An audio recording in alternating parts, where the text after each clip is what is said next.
Halo teman-teman, saya Ivoria Siratu dari APK2 Times. Nah, hari ini saya ada di Museum Pupurwa.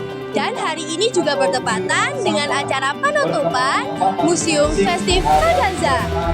Hari ini kita akan belajar mengenai arca-arca, aset-aset, dan juga sejarah-sejarah di Museum Pupurwa. Mari ikuti saya.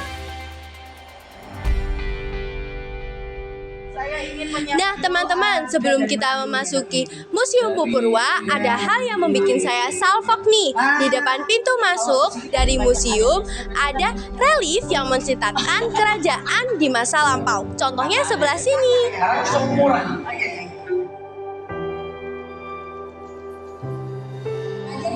Nah, saya sekarang sudah berada di dalam Museum Pupurwa.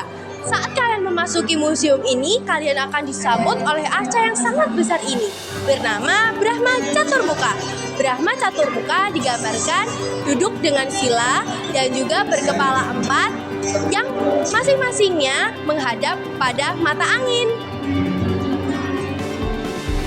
Nah, teman-teman, sekarang saya sedang bersama salah satu tim ahli cagar budaya Kota Malang atas nama Pak Raka. Di sini ada Pak Raka. Nah, Pak Raka, saya akan memberikan beberapa pertanyaan buat Pak Raka ya.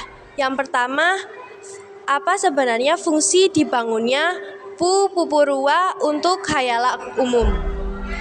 Ya, fungsi untuk dibangunnya museum ini ya, awalnya dulu saya perlu menjelaskan sekelumit bahwa kenapa koleksinya ini rata-rata adalah batu dan prasasti, karena ini awalnya bukan museum Mbak dulu.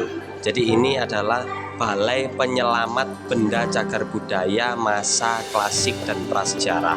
Oleh sebab itu koleksinya rata-rata arca pada masa klasik sama arca pada masa prasejarah dan termasuk prasasti, dan belum ada koleksi selain itu yang dibawa ke sini. Nah, sampai singkat cerita pada sekitar tahun 2015, 16, 17-an ini dirubah bangunan ini dan ditukar menjadi museum namanya, sehingga namanya tetap Pupurwa yang diambilkan dari salah satu tokoh pada masa klasik ya waktu itu yang dikenal dengan bapaknya Dan Dedes, namanya Pupurwa itu yang kita ambil sebagai nama di tempat ini. Nah, fungsi dibangunnya museum ini adalah yang jelas pertama sebagai pusat informasi bahwa Malang itu adalah salah satu pusat peradaban yang sangat kompleks ya pada masanya.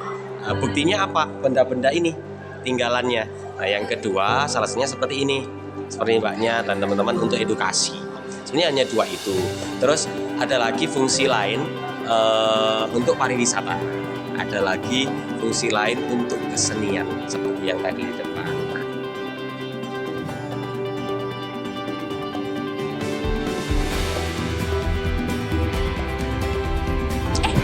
Teman-teman, nah dilanjut ya teman-teman. Di sini menurut saya disajikan banyak sekali informasi mengenai arca-arca di zaman lampau.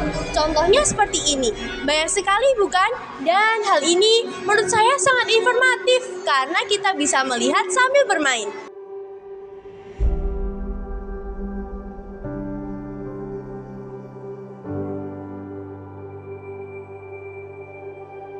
Nah, itu tadi adalah keseruan kita di dalam Museum Pupurwa. Bagaimana menurut kalian? Seru bukan?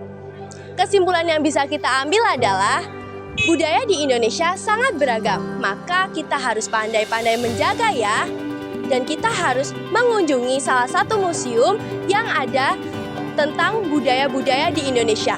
Contohnya adalah Museum Pupurwa ini. Saya Ivoria Siratu mengucapkan terima kasih. Dadah!